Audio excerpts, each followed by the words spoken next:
बिस्मिल्लाहिर्रहमानिर्रहीम। अस्सलाम वालेकुम दोस्तों, मैं हूं मोहम्मद शहजाद और आप देख रहे हैं माय ऑप्शन यूट्यूब चैनल।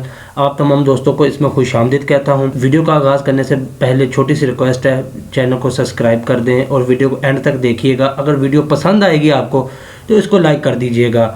तो वीडियो का बाकायदा आगाज़ करते हैं। जैसा कि आपने थंबनेल पे देखा है कि 4 स्टेप्स के अंदर मैं आपको बताऊंगा कोरल ड्रा के अंदर आप किस तरह एक अट्रैक्टिव थंबनेल बना सकते हैं। इसके साथ साथ जो नए यूट्यूबर्स हैं जो पहली मरतबा थंबनेल बनाना चाह रहे हैं और चाहते हैं कि कोरल ड्रा में किस तरह बनता है, तो ये उन लोगों के लिए भी मुफीद होगी। मैं छोटी छोटी टिप्स भी आपको इसके साथ देता जाऊँगा।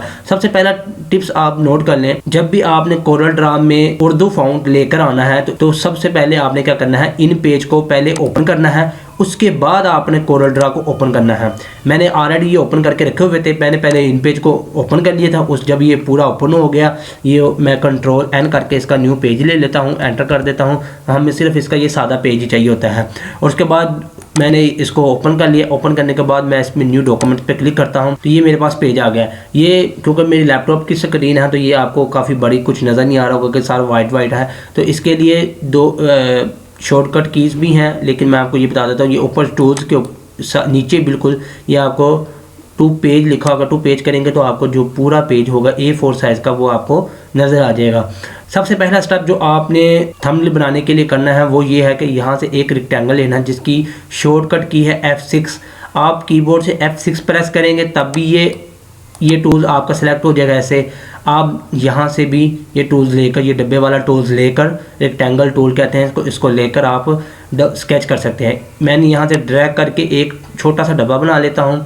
YouTube का जो थंबनेल का साइज़ होता है वो होता है 1280 और 720, यानी कि 1280 उसकी विड्थ होती है और 720 उसकी हाइट होती है। ये यहाँ पे देखें, मैंने इसको सर्कल कर दिया। ये 1572 हो गया। मैं इसको 1280 कर देता हूँ और नीचे 712 है, इसको मैं 720 कर देता हूँ। ये मेरा एक डब्बा बन गया। अब ये देखें, ये डब्बा काफ़ी छोटा है और मुझे जूम में ज़रा परेशानी हो रही है, तो इसके लिए एक शॉर्टकट कीज़ जो है वो याद रख लें, F4 जब भी आप प्रेस करेंगे जिस एरिया में आप काम कर रहे होंगे वो जितना मैक्सिमम जूम हो सकता होगा वो जूम होकर यहाँ पे आपको शो हो जाएगा। अब ये देखें, मैंने 1280 720 का एक डब्बा बना लिया है। आपने देखा होगा मेरा थंबनेल कुछ इस तरह का एक डब्बा बना हुआ है और उसके बाद एक यहाँ पे करके डब्बा बना हुआ है और एक यहाँ पे करके डब्बा जिस पे YouTube लिखा हुआ है। यहाँ पे मेरी इमेज लगी हुई है। सबसे पहला स्टेप ये है कि आपने रेक्टेंगल की मदद से जो भी जहाँ डब्बे ड्रा करने हैं वहाँ पे कर लें। दूसरा स्टेप है उर्दू टाइप करना। उर्दू टाइप करके यहाँ पे लेकर आना। आप इन पेज को ओपन कर लें।